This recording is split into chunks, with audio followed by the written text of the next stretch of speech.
ሰላም እንደምን አላችሁ? ውድ የሚሌኩ ቲዩብ ተከታታዮች ዛሬ በአዲስ መረጃ ተመልሰናል።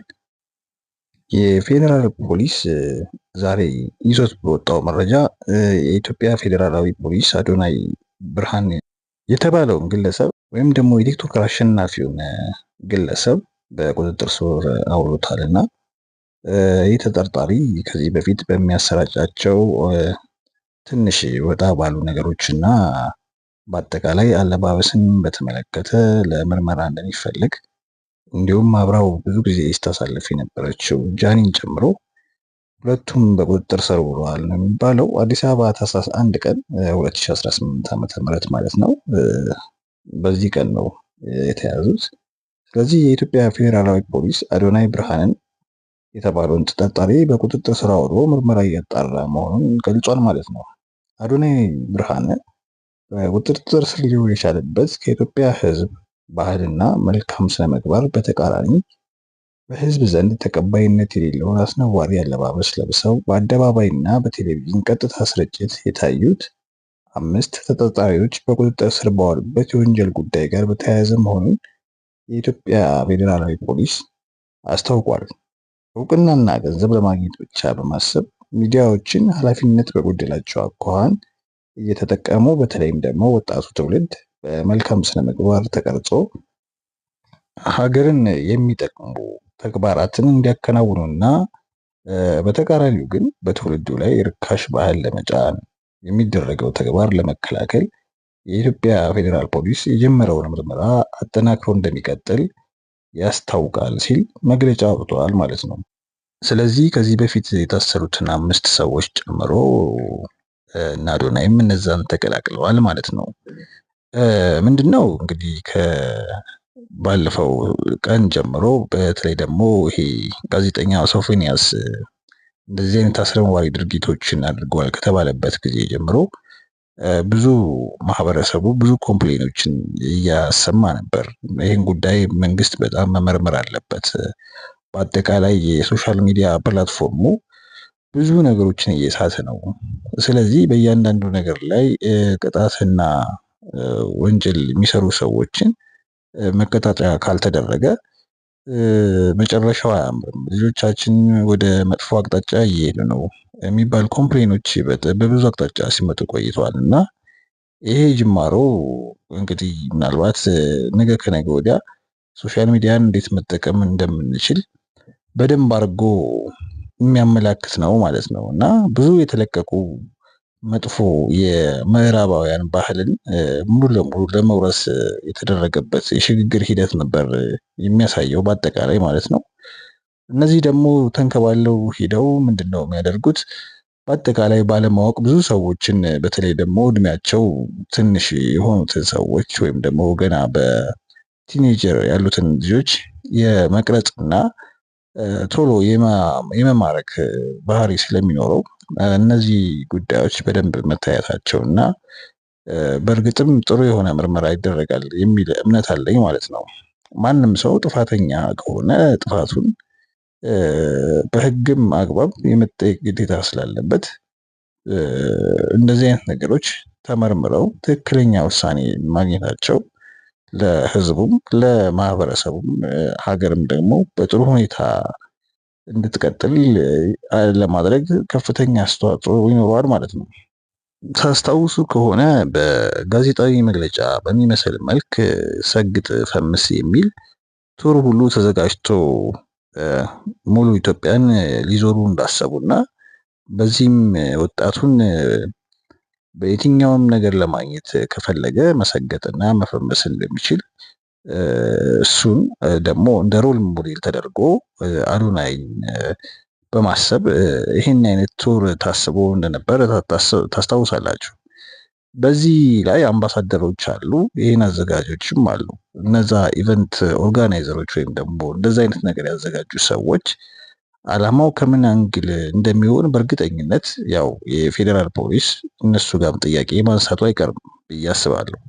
እንግዲህ አሁን ከሆነ ብዙ ቲክቶከሮች አለባበስ ብቻ ሳይሆን ላይቭ ላይ ስትሪም በሚያደርጉት የቅጣት አይነቶች ብዙ ጥያቄ የሚያስነሱ ቅጣቶችን እያየን ነው።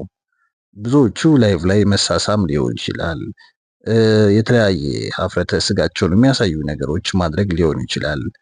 ብቻ በጣም ለቃላት አጠቃቀም የማይመቹ አይነት ድርጊቶችን ያደርጋሉ። እንደዚህ አይነት ድርጊቶች አንድ ሰው ስለተከፈለው ወይም ደግሞ ላይቭ ላይ ጊፍት ስለሚያገኝ ብቻ ጊፍት ለመሰብሰብ ሲባል ፍርሃቱን፣ ማንነቱን፣ ሰብአዊነቱን ወይም ደግሞ ይሄ የሞራልና የኖርም እሱን ጥሶ ምንድነው የሚያስተላልፈው? ምክንያቱም በዚህ ሰዓት ላይ የትኛውም 18 ዓመት በላይ በታችም የሆነ ሰው ስልክ ይዞ ነው የምናገኘው እና ቤተሰብስ እንዴት ነው መቆጣጠር የሚችለው? በተለይ ደግሞ ከ18 ዓመት በታች የሆኑ ህፃናትን ስልካቸው ላይ ሊመጣ ይችላል እና ልጆች ደግሞ በልጅነት ያዩት ነገር ትክክል መስሎ ሊታያቸው ስለሚችል እንደዚህ አይነት የላይቭ ስትሪሞች ቅጣቶች በህግ አግባብ እንዴት ይታያሉ የሚለውን ነገር ብናይና ወይም ደግሞ ቢታይና እዚህ ጋር መረማት ቢወሰድ ጥሩ ነው ብዬ አስባለሁ። እንደ አጠቃላይ ቲክቶክ ፕላትፎርሙ ሰዎችን ቀይሯል። ጥሩ ነገር ስራ እንዲሰሩ የተለያዩ አይነት ኢንፎርሜሽኖችን ሼር እንዲያደርጉና ራሳቸውን አፕዴት አድርገው ብዙ ነገሮችን እንዲለወጡ ያደረገ ፕላትፎርም ነው። ስለዚህ ትልቁ ጥያቄ አጠቃቀም ነው። አጠቃቀምን ደግሞ በህግ የታገዘና በህግ የተደገፈ ካልሆነ ብዙ ሰዎች የትኛውም ነገር በቀላሉ አክሰስ ማድረግ ስለሚችሉ ላልሆነ ዓላማና ለመጥፎ ወንጀሎች ይጋለጣሉ ማለት ነው። ስለዚህ የትኛውም ሰው መብት ቢኖረውም ደግሞ ሌሎችን ላይ ተጽዕኖ የሚያሳድር አይነት ነገሮች የሚያደርግ ከሆነ ግዴታውንም በህግ አግባብ ማወቅ አለበት ማለት ነው። ለዚህም ይመስላል ቅን ልቦች የተሰኘ እነዚህ ቅን ልቦች ተብለው የሚታወቁት የፌዴራል ፖሊስ በጣም አመስግነው የጠየቁት ጥያቄም አለ። ስለዚህ ምንድነው ጥሪ ያቀረቡት? እነዚህ ቅን ልቦች በፌዴራል ፖሊስ ኮሚሽን እና በአዲስ አበባ ፖሊስ ኮሚሽን እየተወሰደ ያለውን እርምጃ በማድነቅ የማህበራዊ ሚዲያ ወይም ደግሞ ሶሻል ሚዲያ ክትትል እንዲጠናከር ጥሪ አቅርበዋል ማለት ነው። እነዚህ ቅን ልቦች የሀገራችንን ባህል እሴትና የነገውን ትውልድ ለማፍረስ በማህበራዊ ሚዲያ የሚሰራጩ አፍራሽ መልእክቶች ላይ ፖሊስ እያደረገ ያለውን ተከታታይ የእርምት እርምጃ በአድናቆትና በምስጋና መጥቀሱን አስታውቀዋል ማለት ነው። ይሁን እንጂ በአሁኑ ወቅት የቲክቶክ ጌም የሚባል ማለት ነው፣ ይሄ ላይቭ ስትሪም ጌም የሚያደርጉት ማለት ነው በሚል ሽፋን የሚካሄዱት አደገኛ ድርጊቶች እየተበራከቱ መምጣታቸውን ድርጅቱ ገልጿል። እነዚህ ድርጊቶች በግል በብሔርና በሃይማኖት በመቧደን የሚካሄዱ ቅጣቶች መሆናቸውን በመጠቆም ማህበራዊ እሴቶችን ከመናድ አልፈው ወደ አካላዊ ጉዳት ወይም ደግሞ በግል በሰውነት ላይ ሌላው ደግሞ ራስን ወደ መጉዳት ከሰብአዊነት ያፈነገጡ አስጠያፊ ድርጊቶችን በማድረግ እየተሸጋገሩ መሆኑን አስጠንቅቀዋል ማለት ነው። ስለሆነም ሁለቱ የፖሊስ ተቋማት የተለመደውን የቅርብ ክትትል አጠናክረውና አፋጣኝ የእርምት እርምጃ በመውሰድ ሀገራዊ እሴቶችን እንዲጠብቁ ቅን ልቦች አሳስበዋል ማለት ነው። ስለዚህ ይሄ በጣም ደስ የሚል ጥያቄ ነው። የፌዴራል ፖሊስን በማድነቅ እነዚህ ነገሮች በደንብ እንዲታዩና እንዲጤኑ ጠይቀዋል ማለት ነው። ያው ትልቁ የላይቭ ጌም ደግሞ ትልቁ መጥፎ ነገሩ ወይም ደግሞ በቲክቶክ ላይ የሚወሩ ወሬዎች ብዙ ጊዜ በቲፎዞ ነው የሚወሩትና ወይም ደግሞ የሚደረጉትና አንዱ የአንድ ሰው ቲፎዞ ይሆናል፣ ሌሎቹ ደግሞ የሌላው ሰው ቲፎዞዎች ይሆናሉ።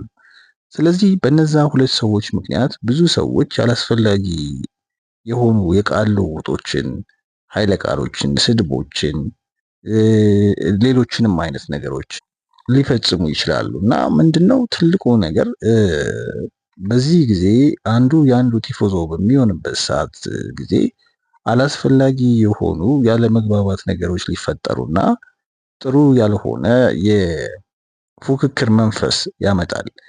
ይሄ ደግሞ ሰላማዊ የሆነውን ይሄ ፕላትፎርም ወደ መጥፎ ወደ ጠብና ትልቅ ሪቮሉሽን ሊያስነሳ ወደሚችል ነገር ሊቀይረው ይችላል እና ብዙ ጊዜ ኃላፊነት መውሰድ ያለባቸው እነዛ ዋና ተዋናዮች ናቸው። እነሱ ለሚጠቀሙት ነገር፣ ለሚቀጡት ቅጣት፣ ለሚያደርጉት ነገር ኃላፊነት የማይወስዱ ከሆነ ብዙ ጊዜ በእነሱ በኃላፊነት ጉድለት ምክንያት ሌሎቹ እነሱን ፎሎ የሚያደርጓቸው የሚከተሏቸው ሰዎች ወደ አላስፈላጊ ጸብና ንትርክ ሊሄዱ እንደሚችሉ ነው የሚያመላክተው። ስለዚህ ያ ነገር ከመፈጠሩ በፊት ባጭሩ ነገሮች ቢስተካከሉ ጥሩ ነው ብዬ አስባለሁ። ሌላው ምንድነው ብዙ ቲክቶከሮች አሁን ላይ ይቅርታ ቪዲዮ በመስራት ላይ ናቸው። አላስፈላጊ ነገሮች ላይ እየተሳሳሙ ቅጣት መሆኑ ነው እንግዲህ ላይቭ ላይ ይህ ሁሉ ህዝብ እያያቸው ምንም ሳያፍሩና ምንም ሳይሸማቀቁ አንድ ወንድና አንድ ሴት ይሄ ሁሉ ሰው ባለው ህፃናት የሚያዩበት ነገር ፕላትፎርም ነው። ትልቅ ሰዎች የሚያዩበት ፕላትፎርም ነው። ብዙ የተለያዩ አይነት ሰዎች የሚያዩበት ፕላትፎርም ላይ እየተሳሳሙ ቪዲዮ የሚሰሩ ሰዎች አሉ። አላስፈላጊ ቃላት እየተጠቀሙ የሚሰሩ ሰዎች አሉ እና እነዚህ ሰዎች ይህን የፌዴራል ፖሊስ አሁን ላይ ክትትል ማድረጉን ተከትለው ብዙ የይቅርታ ቪዲዮዎች መስራት ጀምረዋል። ይሄ ይበል የሚያሰኝና ከዚህ በኋላ በምንም አይነት አግባብ ሊሰሩ እንደማይችሉ ጠቋሚ ነው ማለት ነው። ትንሽ የህግ እርምጃ ሲወሰድ እንደዚህ አይነት ሁኔታ የሚስተካከል ከሆነ በደንብ ፍሬ አፍርቷል ብለን ልናወራ እንችላለን ማለት ነው። ስለዚህ አንድ ቲክቶከር ሰሞኑን ላይቭ እየተሳሳመ ሪከርድ ተደርጓል እና እሱ ምንድነው ያለው በቅርቡ ባሳየው ተገቢ ያልሆነ ይዘት ምክንያት ህዝብን ይቅርታ ጠይቃለሁ። በማህበራዊ ሚዲያ ላይ ከፍተኛ ትችት እንደተነሳብኝ ያውቃለሁ። ስለዚህ ለሰራው ትልቅ ስህተት የኢትዮጵያ ህዝብ ይቅርታ እንዲያደርግልኝ እማጸናለሁ። ከዚህ በኋላ በእንደዚህ አይነት ይዘት አታገኝም ብሏል። ከዚህ በተመሳሳይ ከዚህ ቲክቶክ ርዕስ ሳንወጣ ባለ 1.9 ሚሊዮን ቲክቶክ ተከታይ የነበረው ሙሴ ሰለሞን ከሁለት ወራት ገደማ ከታሰረ በኋላ ወደ ቤቱ ተመልሷል። በአጫጭር ዜና አቅራቢነቱን የምንወደው ሚሊዮኖች ተከታዮች የነበሩት ቲክቶከሩ ሙሴ ሰለሞን ከ11 ቀናት ቆይታ በኋላ ነው ከስር መፈታቱ የታወቀው። ሙሴ ሰለሞን ከተፈታ በኋላም ለደጋፊዎቹ ባስተላለፈው ልብ የሚነካ መልእክት እንዴት ቆያችሁኝ በማለት ሰላምታ ያቀረበ ሲሆን አሁን ወዲያውኑ በአዲስ የቲክቶክ ገጽ ላይ ስራውን እንደሚጀምር አስታውቀዋል ማለት ነው። እና ሙሴ በድሮ 1.9 ሚሊዮን ተከታይ ባለው አካውንቱ ለጊዜው እንደማይጠቀም ገልጿል። ደጋፊዎቼ አጫጭር ዜናዎችን መከታተል እንድትጀምሩ አዲሱን የቲክቶክ ገጽ ይፋ አድርጌያለሁ ያለ ሲሆን የአካውንቱን ሊንክ ስም ከመጀመሪያው ኮሜንት ላይ ማግኘት እንደሚቻል አሳውቋል። በአጠቃላይ ግን በዚህ በቲክቶክ ፕላትፎርሙ ላይ አጠቃቀማችንን በማመልከት አሁንም ማህበረሰቡ ብዙ መታሰር የሚገባቸውና መመርመር ያለባቸው ብዙ ሰዎች አሉ ብለው እያመለከቱ ይገኛሉ። የብዙ ሰዎችን ፎቶ በሶሻል ሚዲያቸው እያጋሩ እነዚህ ሰዎች የሰሩት ነገር የሚታለፍ አይደለም ወይም ደግሞ መማር አለባቸው ተብለው ብዙ አይነት ሰዎችን ከዚህ በፊት ሲያደርጉ የነበሩትን ያልተገባ ምግባር በማውጣት ላይ ለፌዴራል ፖሊስ እያመለከቱ ወይም ደግሞ ያው በሶሻል ሚዲያቸው እያጋሩ ይገኛሉ። እስኪ የፌዴራል ፖሊስ ደግሞ አሁን ላይ የሚያደርገውን ነገር ምናይ ይሆናል። ጥሩ ጅማሮ ነው። እንደ ጅማሮ ጥሩ ጅማሮ ነው። በዚሁ ከቀጠለ በደንብ ጥሩ የሆነች ስነ ምግባር ያላት ሀገር ልጆቿን በትክክል የምታንጽ ሀገር ይኖረናል ማለት ነው። ትልቁ ፍሬም እሱ ላይ ነው። አንደኛ አንድ ሀገር የሚያወጣውን ትውልድ ሀገር ተረካቢ ከሌለው ወይም ደግሞ የሚወለደው የሚማረው እነዚህ ህፃናት አእምሮ ላይ መጥፎ ነገር እየተሰራ መሄድ ከሆነ ሀገር ብቻዋን ሀገር ልትሆን አትችልም እና ይህን በማሰብ ይመስላል አሁን ላይ የተደረጉ ያሉት ነገሮች በደንብ መንገድ ከያዙ ጥሩ ነገር የምናይ ይመስለኛል እና እስኪ ውጤቱን ደግሞ እያየን እንመለሳለን ማለት ነው። ከዛ በፊት ግን ለዚህ ቻናል አዲስ የሆናችሁ ሰብስክራይብ በማድረግ አዳዲስ መረጃዎችን እና ጥሩ ምግባሮችን ለመማር አብረን እንድንዘልቅ ሰብስክራይብ እያደረጋችሁ ተቀላቀሉ። ላለው መልካም ጊዜ